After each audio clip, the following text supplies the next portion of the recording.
Hey everybody, expected Ray Bobbitt to join me. I'm still waiting for him, but I decided simply to go ahead and get started and talk to you about what happened. And the news is basically simple that Ray,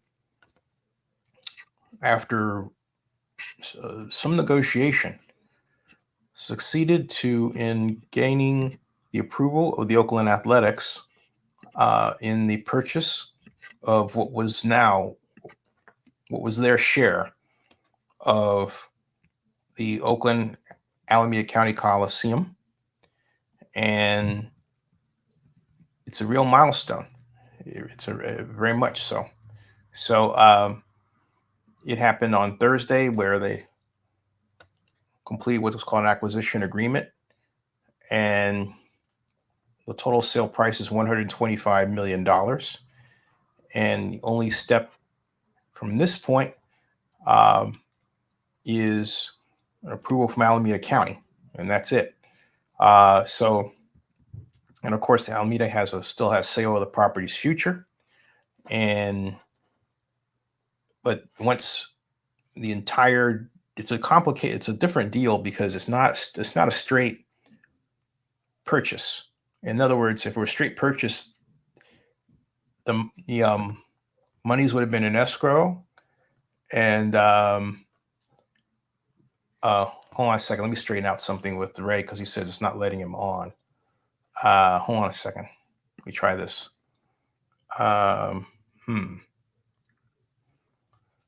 See, all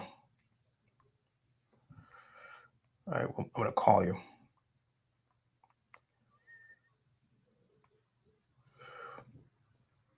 Let me see here. Oh no, here he is. Here's Ray. Speak of the devil. Ah, he appears. Here's Ray. Speak of the devil. Ah, he appears. And I said it twice. That was me and the echo. I thought that was the echo. I was like, does Zennie have a twin brother over there? Hey, sometimes I have four. Congratulations, man. Thank you. Appreciate you. Appreciate you. Absolutely. Yeah.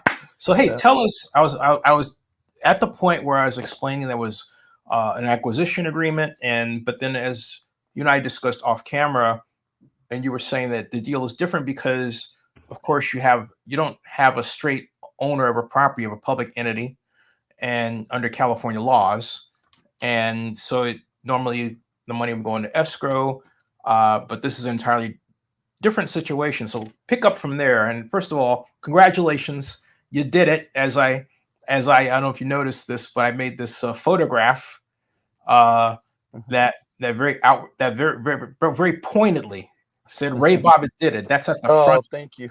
Yeah. Well, it was myself with a bunch of team members and a bunch of people that are awesome.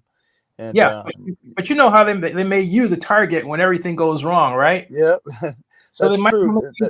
So look, they might as well give you let me get rid of this. They might as well give you your accolades. Hey, that's the role of a quarterback. You know, when you win, everybody carries you off the field, but when you lose, you know, everybody's criticizing you. So, I mean, if you're a quarterback, you know, I definitely feel like I've been certainly quarterbacking. Well, I'm carrying you off my shoulders off the field. And I'm that strong, man. That's right. Very proud of you. Very proud of you. I appreciate you. I appreciate absolutely. Yeah. Hey, so I'm gonna shut up and put on my other hat and my ears. Tell us how all this where all this is right now, and what were the final points of the process to this point? Yeah, so we have been negotiating, obviously, both with the A's and the city simultaneously, and it's been a tremendous amount of work, and it's been an incredible journey and time consuming and all of the above. And when you're trying to accelerate to get to an agreement on a property of this size, with this magnitude, with this presence, and it's, you know, has so many different elements to it, transportation, you have to think through, you know, as the JPA there, it has, you know, it's a transportation center point. So there's a lot of different things that you have to consider when you're doing a land agreement of this size. So that one of the reasons why people were very skeptical as to whether we could complete it in the amount of time, not that we couldn't complete it, but in the amount of time, is because it's just such a massive lift. And so if you run into anything, there's a number of questions that you have to answer in all these different categories. So we were able to work full time. The attorneys had worked full time. We worked together with the A's and their business team full time. I mean, this was really a heavy lift and something that was really important that we all stayed focused on in partnership together. Can I add something? I Sure. want to put this in its proper context because it's important to realize that what Ray here has done is really unprecedented in this history of the city of Oakland. And here I'm not talking about race, folks. I'm simply talking about getting to the point of purchasing this land. Okay. Because the last person who we all thought was going to do it was a gentleman by the name of Floyd Kephart. Remember him? Yes. And it, Renaissance Properties. yes, sir. And it turned out that not only did he not have the money, okay, but there are a number of people, including some naysayers today, who were stating that he did have money that he didn't have. Then Mr. Kephart was trying to position himself such that the city would give him 200 million plus. He was going to use that to buy a share of the Raiders. I informed Mayor Schaaf. Mayor Schaaf jettisoned Mr. Kephart upon receiving that information. That is just a taste of the kind of bad history we've had just getting as far as Ray Bobbitt has gotten today. And I want everyone to understand where this really is and forget the politics of the moment, because the land sale would have happened regardless. Right, Ray? That's correct. Yeah, Yeah. I mean, I think I'll that. take that point, Yeah, I mean, I think you're right. I mean, a lot of people have tried to get here, and but I think you had to have everything sort of in alignment, and I think that this moment was in alignment, and I think that there's a lot of has happened that it was unforeseen. We were in an ENA, which was going to take us to a development and disposition agreement, a DDA. And because of some of the things that were happening in the city from a budgetary perspective, and the opportunity for us to move into a purchase and sell agreement to accelerate, that was a big factor. And then also the A's negotiations with the city for a 3-year extension, getting us into the room with them in a meaningful way where we could actually work together with each other and really look at this from the standpoint of actually moving forward with it. So that was important for us to actually engage each other that way. So a lot of people didn't even realize we were talking to each other, and there was a lot of assumptions that the A's would never even transact with us regardless. So I think what ended up happening is we weren't sitting at the table from the standpoint of it being across from each other. We just made it round, and we just worked together, and we just kind of sat down and tried to figure out what our interests were. And I think that from their perspective, we fit in a lot of ways, the ability to kind of get these things done because of our community based approach. And they felt like, I'm sure they felt like we were a group that the community was going to support. And so we weren't just the typical developer, and the people who had done it before were not really from here. They didn't really understand the gauntlet of development and the politics and the different things you need. So I think that they really had a lot of confidence in us because of our makeup. And I think that we had confidence in the fact that they were willing to be, to transact with us, and we gained that confidence in each other. So once we did that, we started kind of just figuring out the pathway together. And so that, because we had to work together to do it. And as a Oakland native and a lifelong A's fan, obviously it's very painful, and it's hard to do because you're sitting across the room and you're hoping, you're with an organization that you've been, going to Dollar Day since you were a kid, and so you have to, but at the same time, we both understood that for us to become the stewards of that property, they've been the stewards of that property, at least in some capacity, for the last 56 years. So we felt like, being a community-based, organization that's local, we felt like it was appropriate for this to get into our hands in stewardship. So as much as we see it as a profound, and a great opportunity, it's more of a profound responsibility, because now we have to actually, you know, take steps towards revitalizing, and getting to this point was very difficult. But the more important part of this is going to be creating a situation where this community can be revitalized, where we can open up new chapters for professional sports at the site, and that we can actually create jobs, and we can serve as a tax base that will help, stabilize public safety, and really help, create jobs for people within the immediate community, and really serve as a revitalization tool. Also, so what about the matter of the money? Tell everybody where that is, because there are a number of people who are saying, well, they're not going to have the 15 million by September 1st and da da da da. Da. Well, but which isn't, it really isn't the right date anyway. So let's set everybody straight as to where you're at. Yeah, I mean, I think the A's had a $2 million deposit that we sent to them. The city will have a $5 million deposit that once we sign, we'll send to them. All of the negotiations on the payment schedules that we have are, obviously are items that we're finalizing. But we're going to make sure that whatever final dates we determine will be consistent with supporting the budgetary needs of the city. And so you don't get into, I mean, obviously Loop Capital is our capital partner. And I mean, they have this thing that they created a while ago called Google. So you could just Google them. You can just Google. Google Google. A financing mechanism or No, something. there's this program called Google, where Right. you could probably just Google them and figure out, Yeah. what their financial capacity is.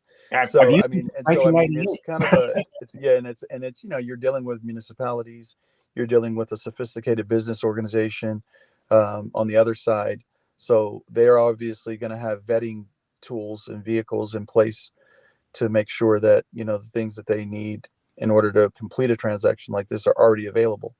So, you hear stuff like that, but I mean, at first I started thinking like, this is because, African American developers or business people, that's a really easy target to say, oh, they don't have the money. I mean, that's just an Right. easy target because our community hasn't really been ingrained in the economic fiber of this country, as much as other cultures. But the truth is that I started thinking about it, and as I was sitting across from the A's, I was like, every other day I hear John Fisher ain't got the money to do his project. So I mean, so to some degree, I'm like, I think I Googled him and he's a billionaire. Mhm. But if you let everybody else tell it, they don't have the money and it's not going to happen. So I was looking at it from that perspective and just thinking it's more about, when you step out into a situation where you're making a decision to go into the public and do something that is public. They were on public land, they're going into public land, we're buying public land. So hey, everybody has a right to have those questions, but they are not, I mean, the same questions that they have about us, they have about, John Fisher and the A's, on their project. So it doesn't really, it doesn't really impact us. But more importantly, I think the question is the only way you can really resolve those kind of questions and concerns is execution. So I mean, if we didn't have $2 million to wire to the A's, then we wouldn't have a deal. Yeah. And if we didn't have, and if we didn't have some mechanism of being able to vet our financial capability, we wouldn't have a deal. So I think that's, I mean, I don't really want to belabor it, but I think that you hear about things like that, and you hear about, even when, sports teams are moving and there's these questions about, do they have the money? Is it going to be able to happen? I think it's really just about pathway, and it's Hmm. about how you get there. It's about being able to kind of open up pathways that you didn't know existed. It's about navigating the process. It's like getting through the gauntlet of Oakland. And I think one of the things that we got to be careful of in our city is that when we see things happening that are positive, we have to be careful, not to be the reason why good things can't happen.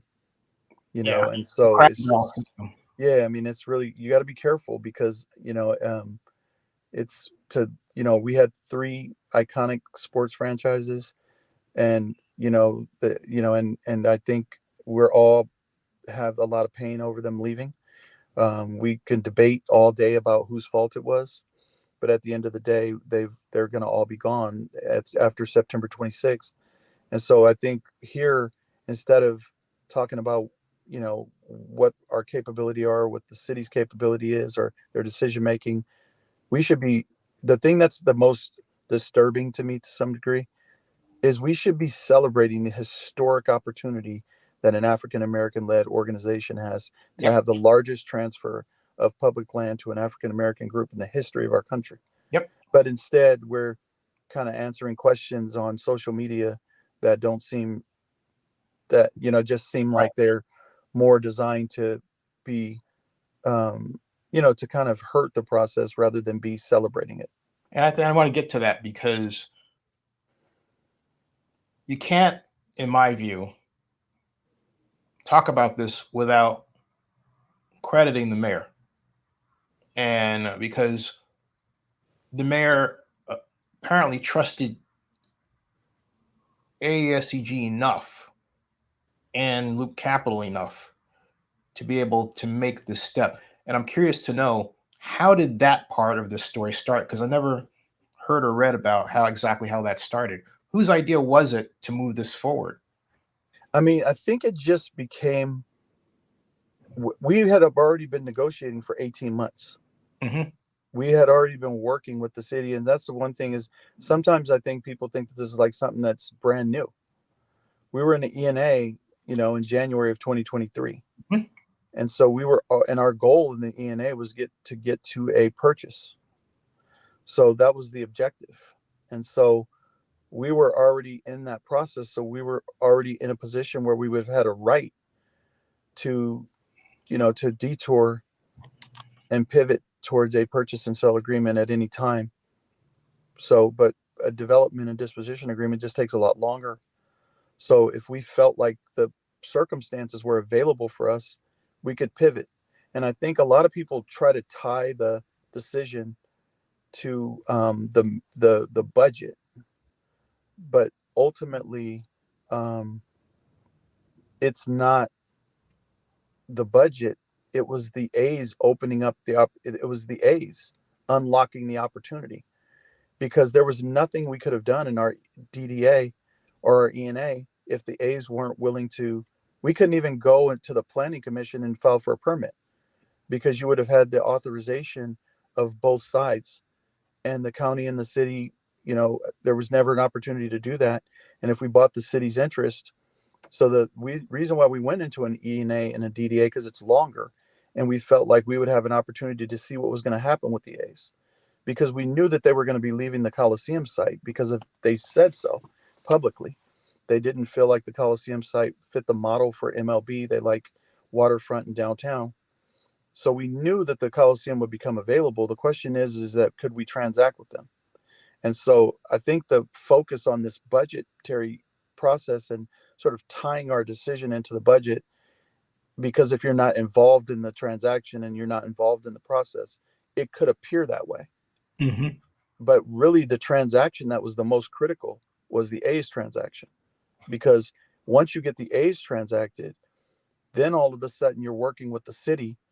And had it not been for the budget, or we've been just adhering to the ordinance that would have given us a year, Right. we would have just been working together with the city to get their half, and we would have been working in cohesion, in a more stretched out period of time, because we would have had the A's side locked in, and we could have then went to planning and started a real site plan. So I think I'm glad you asked that question, and probably only you would ask a question like that because you understand how these things work. So while the public is sort of focused on the budget and thinking that we're doing this because the budget, they're not understanding that what really motivated us to, because we could have stayed in our ENA and a DDA, we still had extensions. But what motivated us is when we started talking to the A's and we realized, oh, they can actually transact. And if they're ready to transact, we got to move. And that really is what unlocked it. So it really was less about the budget. It became more about the budget once I think the city realized their budgetary position. But I think I'm glad to be able to kind of state clearly that that's not really how this really came to be. I want to put in something. I don't want to play the whole thing. A weaker than expected job Way support. too long. Hold on a second. I just want to turn that down. But it has to be noted at this point that we're talking about how long this Coliseum City matter has been alive. Okay. And I'm just going to point to everyone's attention when you have opportunity to watch. It's a blog called Coliseum City Origins. And I'll skip this right here. And it started this. What this is a that's Bob Lesty right here. I'm going to freeze it. Bob Lesty, Steve Lowe, and Frank Dobson, who's passed away. Steve Lowe and Bob. I call him Uncle Bob because, and I know his daughter. We go back to high school. But it's an Oakland story, and this is 2009. Coliseum City started in 2004. Larry Reed took this idea and created the initial RFP that would bring in Floyd Kephart eventually. So Ray is really the end point of a very long journey, a quest to really establish the Coliseum as a true destination point, because these three gentlemen said, hey, look, if I get to an A's game, I've got no place to go before the stadium opens. Exactly. Right? Nothing. So that was how all of this started. So it really, so it's not a budget issue. No, not at all. I mean, I think if you're an Oakland sports fan and you follow the Oakland sports history of the Coliseum, I think you're less focused on that budgetary process, because you know that that's not what that's about. This is about completing Coliseum City, for lack of a better term. Yeah. And without the three sports teams. And this is, you're going to start where in every iteration, the arena is going to be there because it's doing incredible.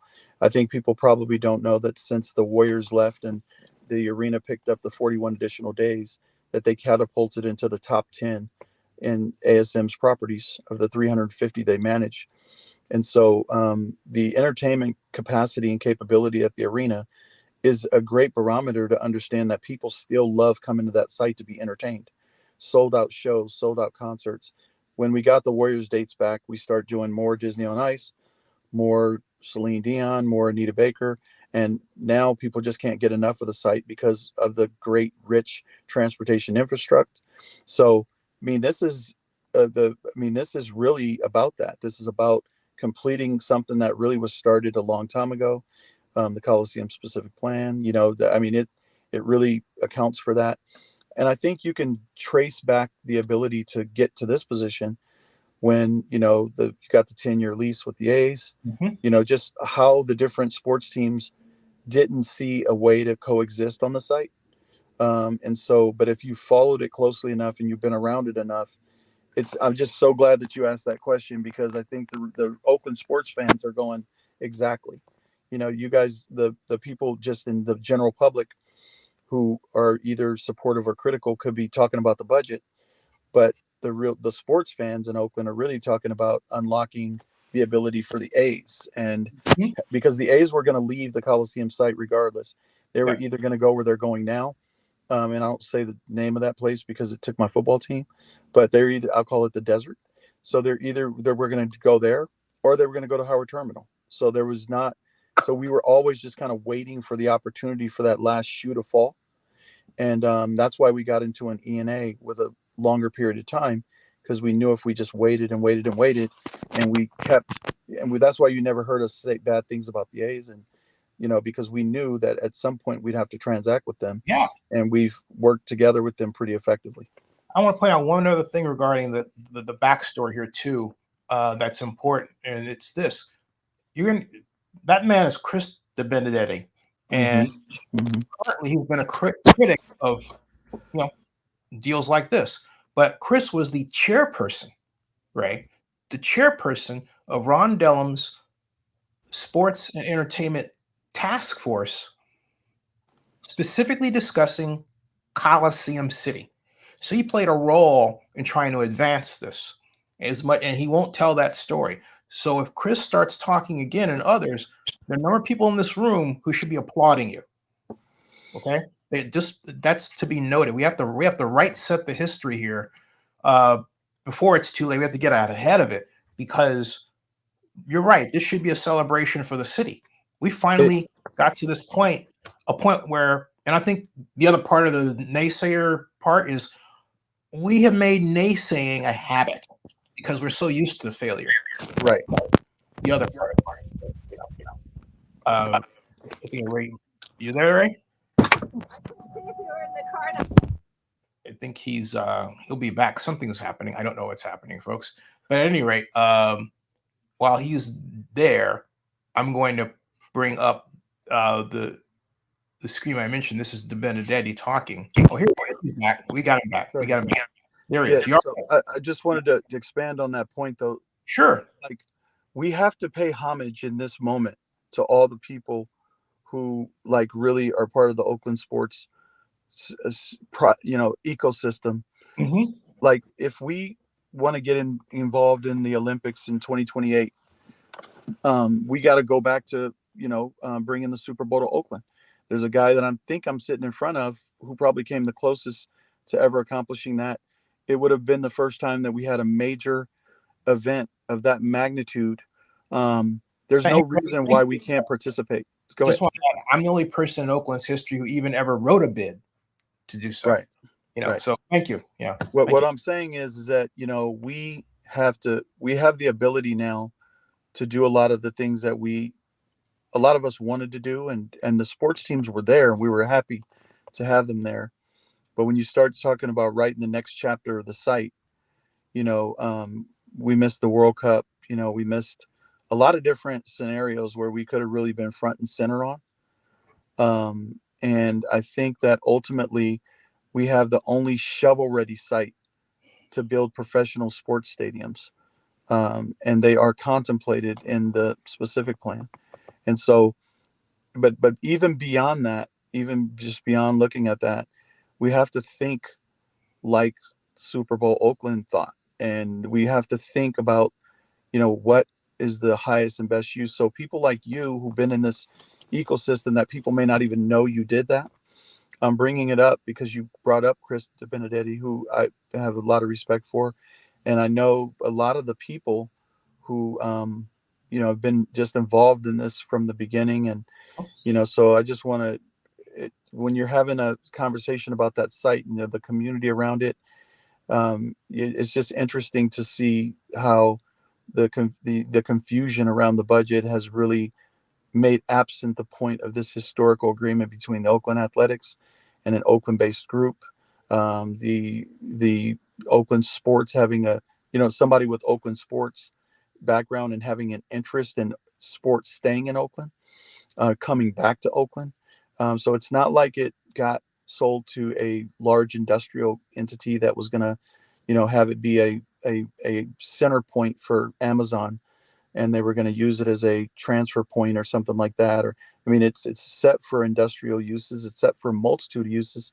So when you go back to all the uses you have under the plan, we obviously in our name talk about sports and entertainment. So it's a combination. We've seen it at Mission Bay. We've seen the impact that the Mission Bay development with the Giant Stadium and the Chase Center has had with UCSF, and the housing has had on 3rd Street and Bayview Hunters Point. They've benefited, and so East Oakland can benefit the same way from a mixed-use development that has sports and entertainment tourism as a component, and potentially come back with professional sports. And so, that was all the groundwork has been laid for that. So I think it's really important you brought that up, and I'm glad we took the conversation in that direction. Not only that, let's not forget, you're a member of the Black Hole, and at the Coliseum, and this all started off, folks, as a fan effort, and I think that has to be noted too. The whole history here has been forgotten, and this is right here. This is Ray right here. I'll show you this, folks. This is Ray 7 years ago, Ray. Remember that? Yeah. Raider fan conference. I'm going to play that. It's only a minute 39 seconds here, right? First of all, great meeting. And what are your thoughts about the meeting, Ray? I think the general consensus is that we feel less vulnerable as a community, as a fan base, because we realized that all of us we weren't connected to each other. Right. And we all had the same feelings and we all had the same sentiments, but we weren't connected to each other. So we felt helpless every time we got a different news story that suggested that the team was leaving. We all felt the same anxiety. We all felt sick to our stomachs. Mainstream media. Yes, and so we Don't pay attention to mainstream media. so it affected us, and so now. Just the general consensus of everybody kind of talking is like, you know what? Even if they get approved, we're moving on this situation. This situation will not be in any way, shape, or form where it ends. Right. It'll just be the beginning of us, and our rally and our march is going to be phenomenal. I mean, if this occurs, And you got this. I want to stop it there because Ray, you brought that energy to this. You realize that? Yeah, I think that was like, it was interesting because when with the fan organizations that I'm a part of with the Black Hole and everything, we really fought to keep the team here. But I think I was thinking, because I grew up, 3-4 blocks from the Coliseum, like a lot of times I'd be at fan organization or events, and they would say, "Ray, we don't know you. We've never seen you at games or tailgates." And I would say, because I never grew up being able to afford to come to games. Like our community directly surrounding the Coliseum has always had an economic relationship with this site. My brother and sister both sold concessions at the Coliseum. Me as an entrepreneur of the family, I sold things around the Coliseum. I sold waters on the hot day and umbrellas on rainy days. So I was that kid you saw asking if you want to buy something. And so we work there. We have a relationship with it from that perspective. And so I was always kind of different from the fan groups in that, right? Because I was so, like, a lot of times I would be able to go to the A's games $1 a day. That's why the A's hurts so much, because the price point to be able to go there as a kid. But I never really went to Raider games growing up, even though as an adult I became part of a notorious fan club. But the reality is that I always had a vision, even when I was supporting keeping the Raiders here and keeping the Warriors here, and even to some degree the A's here. I always had an economic vision in my mind about, like, what if they left. And I always thought, we can't allow for this. The moment that the A's leave on September 26th, this won't be a blighted, empty site that will be fought over to do something there that doesn't benefit this community. You have the Roots coming in to play a one season in 2025. It's going to give us just enough time to really get down to the site planning of it.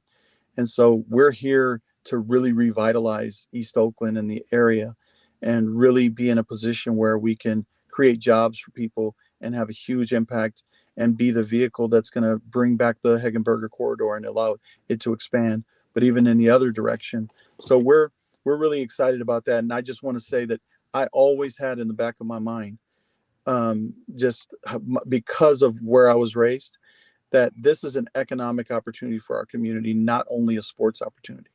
Yeah. John asks, will you try to bring Major League team to the Oakland Coliseum, the Oakland Arena?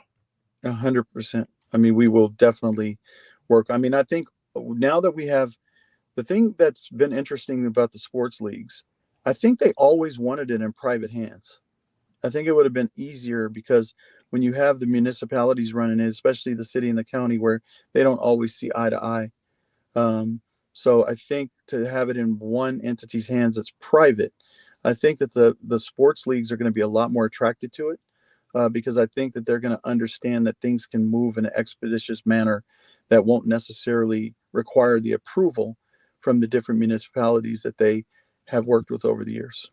It's interesting you said that, because that's what Joe Lacob said to me in my interview with him 12 years ago, folks, when they were announcing what some people had mistook as a groundbreaking. It was just a party to announce their intent to build at Pier 32, if you remember that, Ray. Yeah, I do. And yeah. I was invited to it as press. Didn't Art Agnos stop that, if I'm not mistaken? It was it was a coalition of people. Actually, I joined one group that was in opposition to it because of a noise issue. Right. And I helped them behind the scenes politically because, I just hated the idea of the Warriors leaving. But here's Joe Lacob talking about something that is very important to what you just said, Ray. And that basically is, who do you address, right? Came after us pretty aggressively. I mean, we certainly were having conversations. Stop there. He's talking about Ed Lee, the late San Francisco Mayor Ed Lee, who actually was my first client way back in 1993. He's talking about Ed Lee, San Francisco Mayor. Listen. Yeah, we're having conversations certainly with everybody, and we're looking into all options. But he really came after us aggressively, and his staff, some of the people, Jen Matz, was very involved in this, and I have to give them a lot of credit for being great visionaries and being entrepreneurs. Hey, Joe, I have to ask, how much of this is criticism of the JPA Coliseum as a guy who worked before the Coliseum? I mean, what really started this from the Oakland? There's no criticisms. Okay, I mean, clearly the previous ownership of the Warriors, not us, right, had issues that we all know in the courts with the JPA. When we came in, we did what we should do, which is settle all that. We wanted to have a clean slate, and we did that. Right. And we have a very good, I feel, a good working relationship with them. I do think it's not the easiest. It's a public venue. We don't have control of the venue. It's not the easiest thing to manage, and it's an old building, and there are a lot of problems. I'll stop it right there. See, that's what you're alluding to, right, Ray? Yeah, I'm just saying that we have a great relationship with the city and the county, and we believe, that the city and the county really did do everything they could to keep our sports teams here. We are of that position. But I do think that, the owners are business owners, and so they have to do things that are not going to be driven the same way as, a municipality or even a local business entity. I think the story about why the Kraft family bought the Patriots is because the Patriots were going to relocate and they didn't want them to. Mm-hmm. And so, I think if you have people who are committed to Oakland and are from Oakland, I think certainly it would be it's almost an impossibility, within you. Hey, Ray, you're muted yourself somehow accidentally. But I do think that the sports leagues, to be able to deal with a private ownership, I think that's what he was saying, is that he's not in control of the arena. Right. And, so, I mean, I think that's what he was gathering. So I think that this just makes it easier. And he said there's no criticisms, and I don't think there is. I think the JPA is a great vehicle and has been to manage the site, and it can continue to manage administrative processes on the bonds and things of that nature. But I do think that it's just one of those things where I think the sports leagues are going to look more at the private ownership as more attractive because they can make decisions quickly. Yeah. And that's what I think is going to put us in a really good position to bring sports back into Oakland and to the site. And something else too, you have more financial flexibility from this position, because a number of people have said, well, why does it have to be an outright sale as opposed to a lease? And I'd like to know your thoughts on it, but I'll tell you what my thoughts are just from my experience.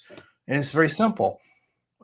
A lease, you pay a payment, but it's not a property tax. And therefore, because it's a lease, because the city would still own it, if you had different parcels on the site, and you wanted to sell those parcels, okay, you wouldn't be able to because it's not your land. That's right. Therefore, the city doesn't get transfer tax revenue from a sale. Not only that, if you don't sell it, let's say you want to do a enhanced infrastructure financing district using tax increment financing. Well, you want land to turn over, to be sold, because when it's sold, then it bumps up to the market value. And when that happens, you increase the redevelopment tax increment, the tax increment financing revenue. But if it's a lease, you cut all that off. That's choked off. Yeah.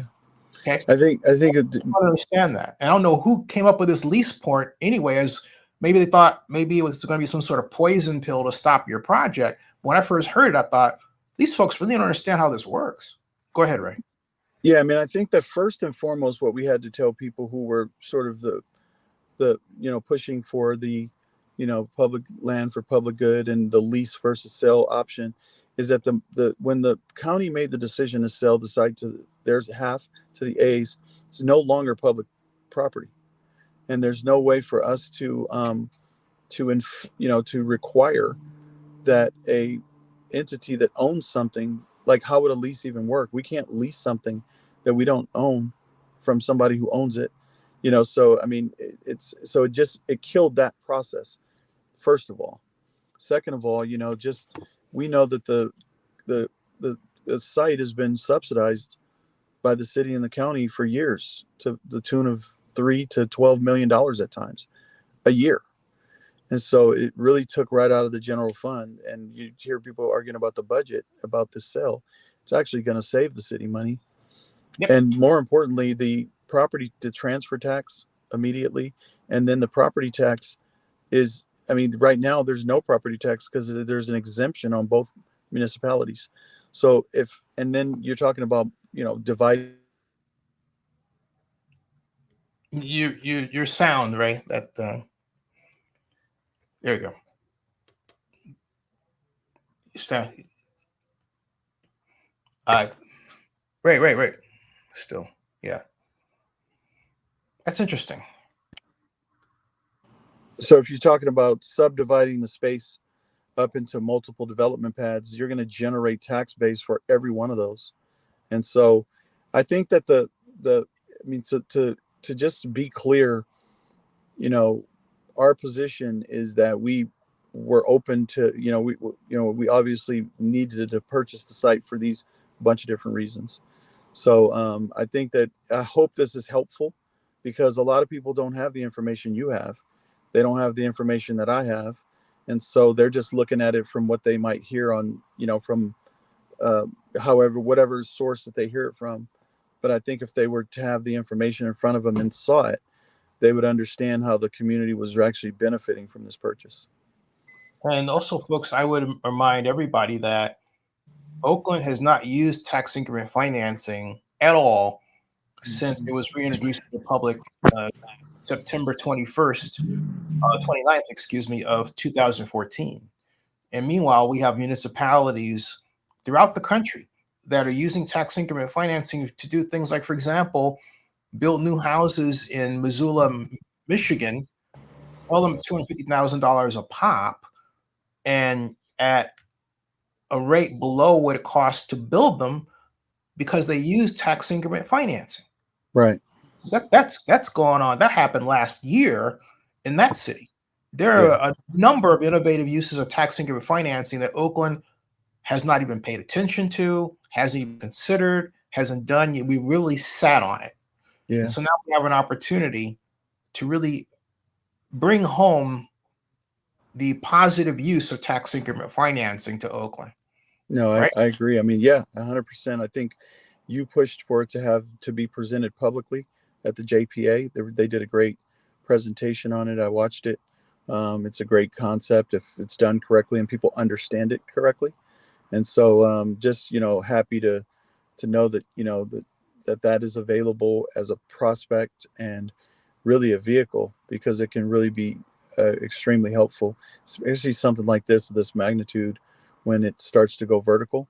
I mean, and it's going to be a lot of work. I mean, this whole thing has been a lot of work even getting here, Yeah. so it's just, it takes a lot of time and patience. Tip of the iceberg. You're right up here, man. Yeah. So, but I'm gonna have to. I got to get ready for a meeting right now. So, but I wanted to just make sure that I gave you a time check. Very important question: is the JPA still going to have any say-so on who plays the Coliseum and arena and in lease terms? I mean, they will up until the time that it dissolves. I mean, that's the governing management entity. So they have every right to do whatever they feel and make all the decisions. But once we get into these agreements, we'll make sure that we're now tracking in a direction of managing that kind of thing. But I gotta ask you publicly, don't you think that there should be established, like now, some type of subcommittee that offers you a position regarding at least have some eyes and ears on what they're doing with an eye toward the future, so you're not sandbagged or caught by surprise?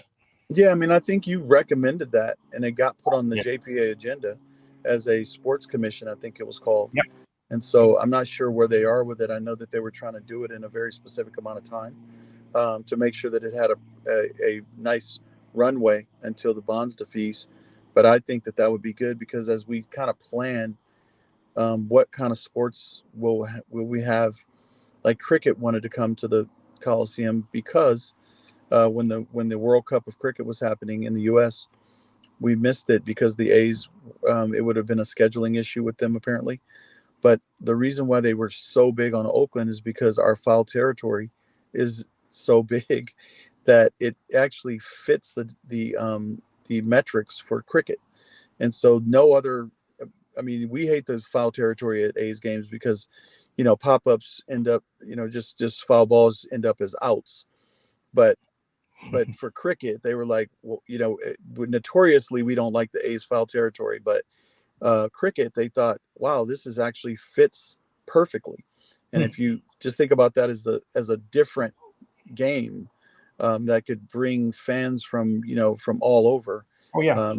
That's kind of goes back to the whole concept of Super Bowl Oakland and thinking big, and why are we not involved in the World Cup, and why are we not involved in the Olympic discussions? And so, I mean, we just got to think, but I think a sports committee could actually go out and open up and unlock other opportunities for us. There are over 200 sports events annually to bid on, and we just have to have a facilities plan for them, and that's all had to come up with. Yeah. Well, I gotta jump off. So, All right, sir. all right. Thank you so much. Appreciate you. I'm gonna stick around and debrief some folks. Okay, sounds good. All right, thanks. Thank you. All right, stopping by, man. Congratulations. So that's Ray. He's done a fantastic job. Sorry, I missed he says, tell Ray we need a drag strip for racing cars somewhere on the property parking lot, or open up the inside like they did for the big trucks. Tell him to contact me. He can make big money. Now, are you suggesting that we bring Formula One to Oakland? Just asking. Kev F says, does this make the Coliseum the favorite site for any future pro sports team over Howard Terminal? Yes. Because because simply where Howard Terminal is reverted to status. Once it stopped, once the A's moved away from Howard Terminal, the way legislation was written regarding the Bay Area Conservation Development and Commission, excuse me, the agreement was that it would return to its original use. So we would have to go over the process of hearings with the BCDC and other agencies again to unlock that for Howard Terminal. In other words, it's, quite literally reinvent the wheel, right? But we don't have that issue at the Coliseum, and really we never did.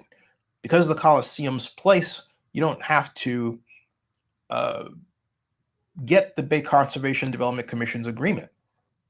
It's an entirely different ballgame. It really is.